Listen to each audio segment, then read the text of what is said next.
Are you a good storyteller? On today's episode, number 175 of Our Young Creators, the podcast, we're diving into how the stories we create may, in fact, be what's holding us back from achieving the greatness and the kind of impact we're meant to make in the world.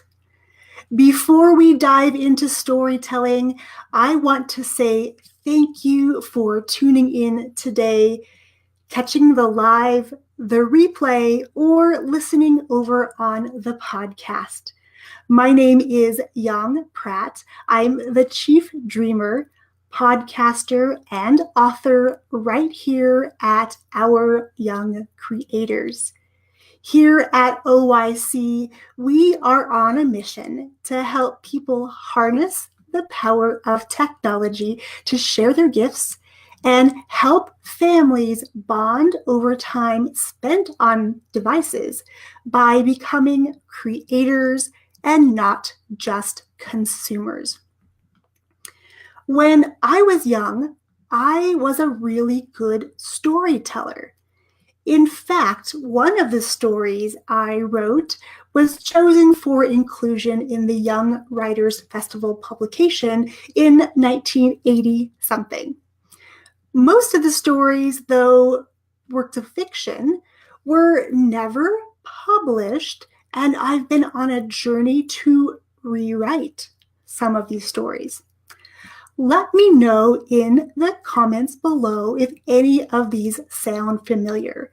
And if you are listening on the podcast, come on over to our website, Our Young Creators. This is episode 175, and you can comment right there and let me know if any of these stories sound familiar to you. Story number 1. What I have to say isn't important, so I just won't speak up in class or in the community, even if I know the answer or have a solution. Story number 2. I'm not smart enough because I only scored X on this certain test. Story number 3. Because I don't have a degree in X, people won't listen to what I have to say. Story number 4. I'm shy, or I'm an introvert. And story number 6 is one that you can just fill in the blank. When we're growing up, we write these stories for ourselves based on our experiences, our relationships, and what we perceive to be failures according to our own internal set of standards.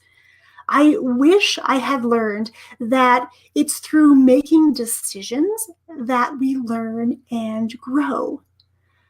I wish that I learned that mistakes were to be celebrated and not shunned. I wish that I had learned early in life that the thoughts and the opinions of others are none of my business. Their opinions are theirs and belong to them and not me. For years, I let these stories define me. The stories about my school grades, the stories about scores on standardized tests, the stories of what other people thought of me, or worse, what other people told me other people thought of me. I lived the story of a victim as a resident on Comparison Island. You know, that place where you compare your successes to others and yours don't quite measure up. That's what I call Comparison Island. Today, I believe that each of us is exactly where we need to be. And we need to make mistakes in order to learn the lessons that will help us in the future. We all write stories throughout our lives, And the best part about being the author of these stories is that we can choose to rewrite and edit any of them at any time.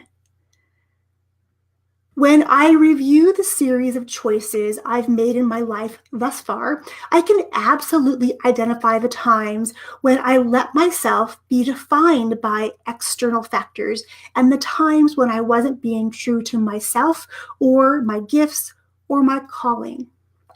Those were the times I can tell you with absolute certainty that I struggled both personally and professionally.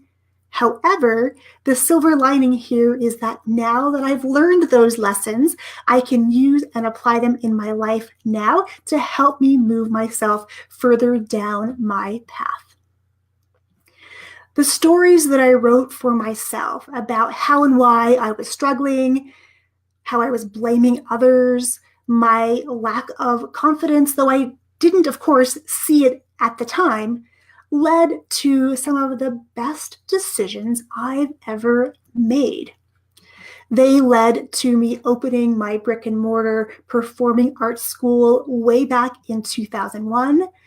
They led me to my husband, who I married and now have 2 beautiful kids with.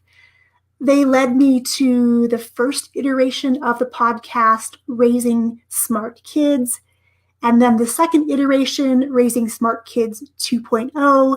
And of course, now the podcast is called Our Young Creators. It was the journey from the depths of my stories that led me to write my first book 3 years ago. The book is called Raising Superheroes: How to Unleash Your Child's 8 Superpowers and Propel Learning Through the Arts. The book is a guide to understanding, supporting, and encouraging our kiddos to embrace who they are and the gifts they have been given. It's a guide to help us as parents understand ourselves better so we can help our kids that much more and help them grow into the superheroes they're meant to be.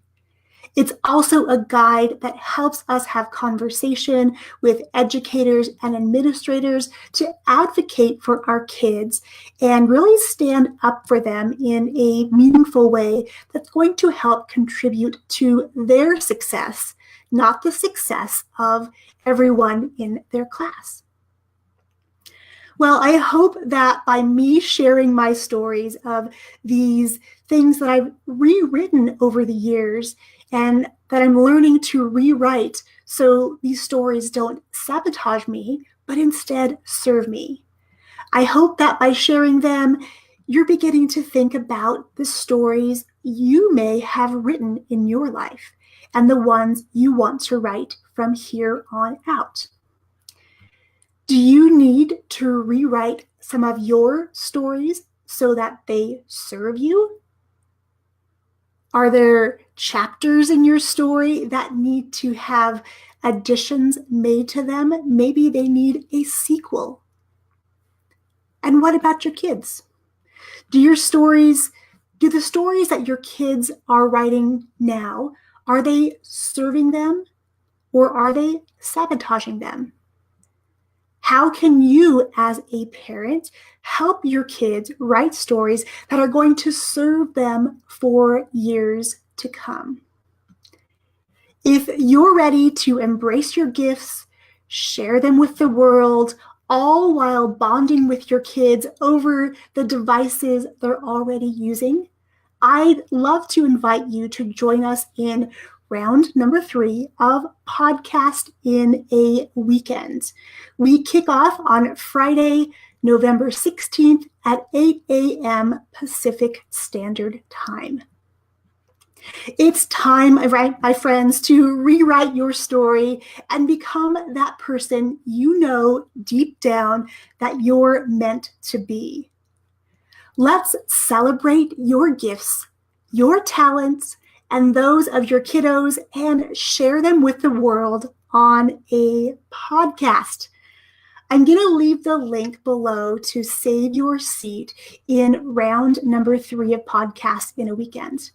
And of course, if you have more questions about the class, if it's right for you, please reach out to me here on Facebook or even on Instagram and ask questions, and let's have a chat about how we can maybe rewrite some of the stories you've told yourself to become the person you know that you're meant to be on this planet. I want to thank you for being here with me today and going into this journey all about storytelling. I'll be back again tomorrow morning at 9 a.m. Pacific Standard Time with an interview with Callie Mettler-Smith, a Round 2 podcast in a weekend graduate. You won't want to miss this episode to hear about what she is creating in the world, especially if you or your kiddos has aspirations of becoming a writer. Okay, my friends, I look forward to seeing you again tomorrow. Thank you for tuning in. Have a wonderful day. Cheers, my friends.